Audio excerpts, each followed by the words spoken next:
હા, કહેવાનું તાત્પર્ય શું છે કે માણસ આ પ્રમાણે શ્રેષ્ઠ પોતે બનાવે છે. માણસ આ તમામ પ્રકારના ગુણો છે ને એ પોતાના જીવનમાં શું કરે છે, લાવી શકે છે. તેજસ્વીતા લાવી શકે છે, શીતળતા પણ લાવી શકે છે, કોમળતા પણ લાવી શકે છે, સ્થિરતા પણ લાવી શકે છે, ગાંભીર્ય પણ લાવી શકે છે. આ તમામ ગુણો છે ને માણસ ધારે ને તો પોતાના જીવનમાં લાવી શકે છે. એટલે કહેવામાં આવે છે કે નર અપની કરની કરે તો નરકા નારાયણ હો જાય. એમને કંકરમાંથી શંકર, આટલી બધી શક્તિ ભગવાને પોતે માણસને પોતે આપી છે. એટલે માનવ યોનિ છે ને એ શ્રેષ્ઠ યોનિ એને માનવામાં આવે છે. આપણી પાસે આટલી બધી શક્તિ ભગવાને આપી છે. પશુ પક્ષીઓને વિચારવાની શક્તિ આપી નથી. આપણે ભગવાને મન, બુદ્ધિ, વિચાર શક્તિ બધું જ ભગવાને આપણને આપ્યું છે. પશુ પક્ષીઓને આવું કંઈ આપ્યું નથી. એટલે ટૂંકમાં આપણું કહેવાનું તાત્પર્ય શું છે કે મનુષ્ય યોનિ છે એ શ્રેષ્ઠ યોનિ છે. અને આ યોનિની અંદર ફક્ત આપણે ભગવાનને પ્રાપ્ત કરી શકીએ છીએ. બીજી યોનિની અંદર આપણે ભગવાનને વિચાર પણ કરી શકતા નથી કે આપણને એવી ખબર પણ નથી. આપણે છે ને આ બંને વસ્તુ જે છે એનાથી તો અલગ કોઈ આપણે શા માટે મનુષ્યને શ્રેષ્ઠ કહીએ છીએ કે એની અંદર ધર્મ છે. ધર્મ છે ને એ માણસ અને પશુ સૃષ્ટિ એ બંનેને પોતે અલગ પાડે છે. ધર્મ એટલે શું? ધર્મ એટલે કે જે આપણે મુખ્ય વાત કરીએ, હિન્દુ માણસ હોય એ મંદિરમાં જાય, મુસલમાન હોય એ મસ્જિદમાં જાય, પારસી છે એ પોતે અગિયારસીમાં જાય, શીખ છે એ ગુરુદ્વારમાં જાય, ખ્રિસ્તી છે એ ચર્ચમાં જાય. એટલે આ જે માણસો છે ત્યાં આગળ જતા હોય, મંદિર, મસ્જિદ, ચર્ચ, ગુરુદ્વાર, એટલે શું કહીએ છીએ કે આ માણસ ધાર્મિક છે. એનું જવું એટલે આપણે શું કહીએ છીએ કે આ માણસ ધાર્મિક છે, એવું આપણે પોતે કહીએ છીએ. તે જ ઉપરાંત આપણે શું કરીએ છીએ, દીવો, અગરબત્તી, ફૂલ, પ્રસાદ, આ બધું આપણે પોતે કરીએ છીએ. એને આપણે ધાર્મિક પોતે માનીએ છીએ. કોઈ માણસ શું કરે, તિલક કરે, માળા પહેરે, દાઢી વધારે, પૂજા પાઠ કરે, એને આપણે પોતે ધાર્મિક કહીએ. કોઈ માણસ મૌન રહે, ધૂણી ધખાવે અને ઉઘાડા પગે ચાલતો જઈને પોતાની માનતા પૂરી કરવા મંદિરે જાય, ધજા પોતે ચઢાવે, યજ્ઞ કરે, દાન દક્ષિણા પોતે કરે, આ બધું માણસ પોતે કરતો હોય, જેને સંસાર છોડી દીધો છે ને એને મોટો ધાર્મિક ગણીએ છીએ. આ આપણી માન્યતા. આમાંથી કોઈની કોઈ વસ્તુ આપણી અંદર હોવાની, દરેક માણસમાં એકાદ વસ્તુ તો આ બધી હોવાની. હવે આપણને પ્રશ્ન ઉપસ્થિત થાય, દુનિયાની અંદર આટલા બધા માણસો ધાર્મિક છે તો શું થવું જોઈએ? દુનિયામાં સ્વર્ગ આવવું જોઈએ. પણ એવું થતું નથી. શા માટે થતું નથી? કારણ કે ધર્મ એટલે શું, ધાર્મિકતા એટલે શું એ આપણે સમજ્યા નથી. આટલો બધો ધર્મ થતો હોય છે છતાંય અનાચાર, ભ્રષ્ટાચાર, કલહ, કંકાસ, ઝઘડા, આ બધું જ પોતે ચાલ્યા કરે છે. એક વસ્તુ છે, સૂર્ય ઉગે એટલે અંધારું જાય, આ પહેલી વસ્તુ છે. પરંતુ અહીંયા ઉલટું થાય છે. અહીંયા આટલા બધા ધાર્મિક છીએ ને તો જગતનું જે અંધારું છે ને એ અંધારું પોતે દૂર થતું નથી. એકચ્યુઅલી જવું જોઈએ પણ જતું નથી. એનું મુખ્ય કારણ, બેઝિક કારણ શું છે કે ધર્મ કોને કહેવાય, ધાર્મિકતા કોને કહેવાય, એને આપણે બરાબર સમજ્યા નથી. આટલી બધી વાતો કોનામાં હતી ખબર છે? દુર્યોધનની અંદર હતી. દુર્યોધન મંદિર બંધાવતો હતો, યજ્ઞ કરતો હતો, દાન દક્ષિણા પોતે કરતો હતો.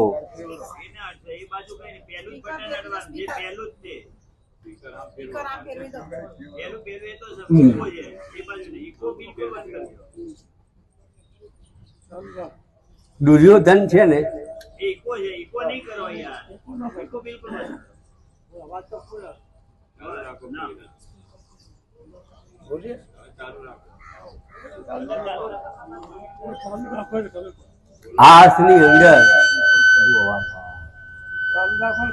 આસની અંદર દુર્યોધન છે એ મોટો ધાર્મિક આપણે પોતે માની શકીએ છીએ. પણ એકચ્યુઅલી એ પ્રમાણે તમે જરાસંઘ જુઓ તો જરાસંઘ જે હતો ને, વૈશ્વદેવ યજ્ઞ કરીને પોતે જમતો હતો. અવાજ આવે છે ને? અને વૈશ્વદેવ યજ્ઞનો શબ્દ આપણને પોતાને ખબર નથી, તો જરાસંઘ કેટલો મોટો માણસ, ધાર્મિક માણસ પોતે હોવો જોઈએ. પરંતુ ભગવાન શ્રી કૃષ્ણને આ લોકોને મારવા પડ્યા, દુર્યોધનને, જરાસંઘને. કારણ કે આ લોકો શું કરતા હતા? ધાર્મિકતાનો ડોળ કરતા હતા. ધાર્મિકતાનો ડોળ કરતા હતા એટલે સમાજને ઊંધે રસ્તે પોતે લઈ જતા હતા. એટલે મેં ઠેકાણે લાવવા માટે ભગવાન શ્રી કૃષ્ણને જરાસંઘને, શંકાસુરબાજી રાક્ષસો છે એ રાક્ષસોને પોતે મારવા પડ્યા. કારણ કે એ લોકો અમે ધાર્મિક છીએ એવો પોતે ડોળ પોતે કરતા હતા, સમાજને અવળે રસ્તે પોતે લઈ જતા હતા, અને એટલા માટે ભગવાનને એમને પોતે મારવા પડ્યા.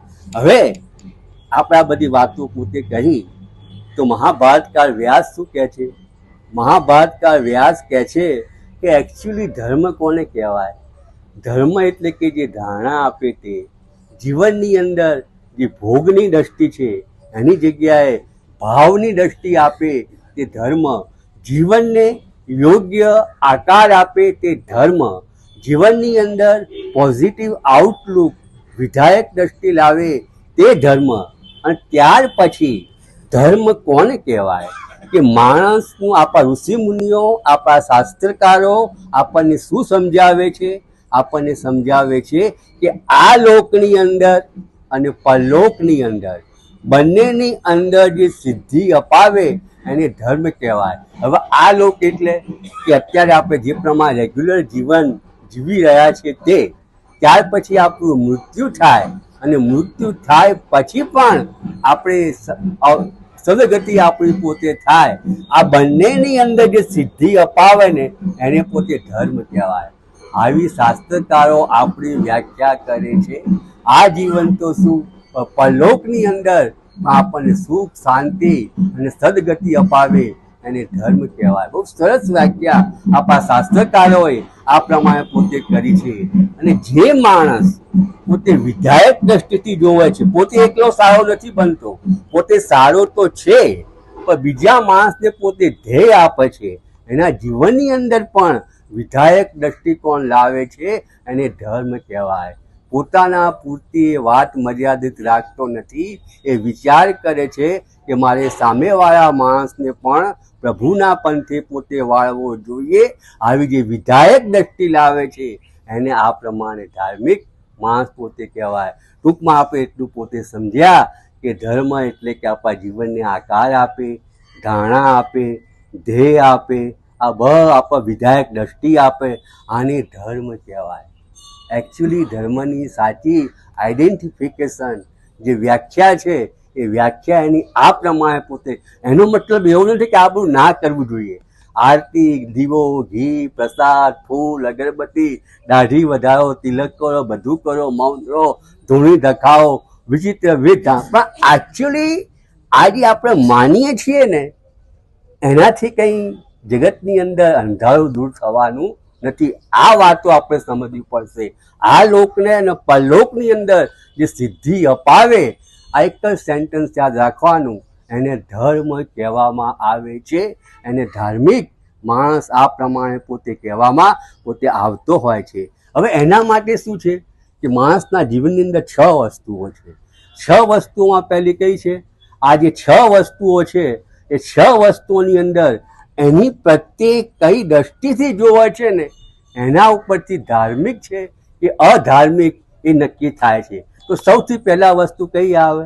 સૌથી પહેલા વસ્તુ ભગવાને આપણને જે મનુષ્ય જીવન આપ્યું છે, જેને આપણે જીવન કહીએ છીએ, આપણે જે જીવી રહ્યા છીએ, આ જીવન શબ્દની અંદર જ જીવન શબ્દનો અર્થ સમાયેલો છે. જી એટલે જીવવું, વ એટલે વધવું, ન એટલે નમ્ર પોતે રહેવું, આને જીવન કહેવાય. અસ્તિત્વ કઈ રીતે માણસ નમ્ર કઈ રીતે રહેવાનું? જ્ઞાન, ભાવ અને પ્રેમથી નમ્ર રહે, આને જીવન કહેવામાં આવે છે. આ જીવનની વ્યાખ્યા પોતે કહેવામાં એને આવે છે. પરંતુ થાય છે શું?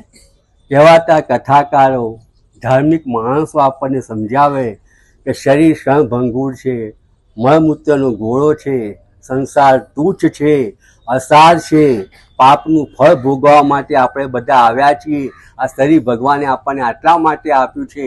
આવું બધી વાતો માણસને કરવાથી શું થાય કે માણસનો જે વિચાર છે ને એ મરી પરવારે છે. આ પ્રકારના વિચારો આપવાથી માણસનું મન નબળું પોતે પડી જાય છે, અને જે વિચાર માણસના મનને નબળું પાડે એને ધર્મ કેમ કહેવાય?